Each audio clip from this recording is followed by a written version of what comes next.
Down and out in Boise, Idaho.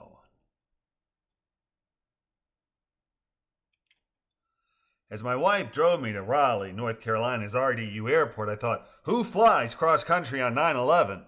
Upon my 5 a.m. arrival at the airport, my wife reminds me that I need to text our son Sean concerning my flights and ETA so he's in the loop.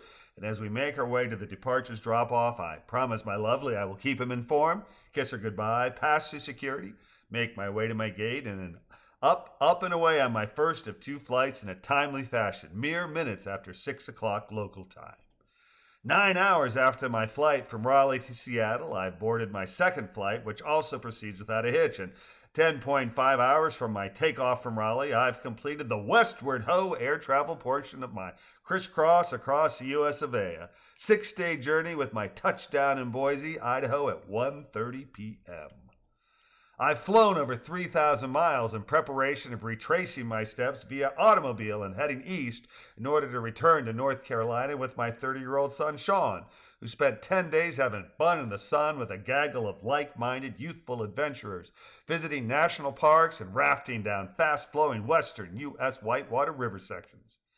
Prior to takeoff from Seattle, Washington SeaTac Airport, I sent a text to Sean stating, ETA Boise, 1:30 Mountain Time. I followed that text with, on the tarmac in Boise. 35 minutes later, I sent Sean lower level between 7 and 8.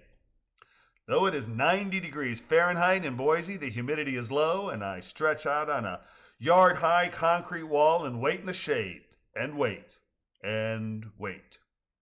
After basking in the shaded great outdoors of Boise's airport for 2 hours with no return call or text from my son, I phoned my wife, the great goddess Durga, a.k.a. Patricia, and asked what time she had told me Sean would arrive. Our conversation is enlightening. More and more, my failing memory is a root of communication problems, but this time Durga has failed miserably to properly prepare my expectations. She had indicated that Sean might be in Boise well before noon and that I needed to keep in contact with him in order to prevent him from waiting at the airport for hours on end. What she'd failed to add was that Sean would be out of cell range for much of his day's travels and the complete lack of certainty he'd expressed concerning when he might arrive. At the end of our phone call, I have a much better understanding of the uncertainty involved and grab an early dinner and a beer. At 3:28 Mountain Time, I received this text from my son. I'm not going to be there until close to 7. Sorry, Dad. Keep chillin'. We'll call when closer. M.R. Driver. I responded to Sean's message with my signature K text, the K being both my initial and an indication that message received and understood, and then found a quiet indoor corner of carpeted floor where I take a nap. Sean's next text arrives at 6:44. Be there in 15 or so. Sean's arrival beat the sunset, but just barely, and I add my tiny bag to the items stored in the back seat of his Honda Civic before we hugged and he took shotgun while I got behind the wheel of his 3-year-old manual shift car, the single possession he has of any true financial value. Back in the late 1970s, my father taught me how to drive a manual shift car. Durga purchased a manual shift car circa 1983, and my wife and I have owned manual shift cars on and off for 40 years, but I have not driven a manual shift car since 2017. My clutch work is clumsy, and Sean grimaces with each poor shift, but I point out that once we're on the highway, I'll be fine, and I am. Fine, not good.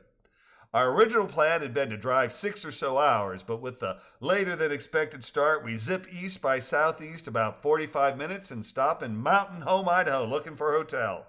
Alas, no hotels are to be found, but Sean gets the number for a hotel another hour's drive south-southeast, and as Sean drives, I call and reserve a room in Twin Falls, where, after grabbing dinner at the open late Applebee's, we crash for the night before hitting the road the next day and driving 1,234 miles and 17 hours to Des Moines, Iowa, where we arrive at my other son's house where he, his wife, and my most precious 6-year-old grandson, John, are fast asleep as we pull up to the curb a wee bit before midnight.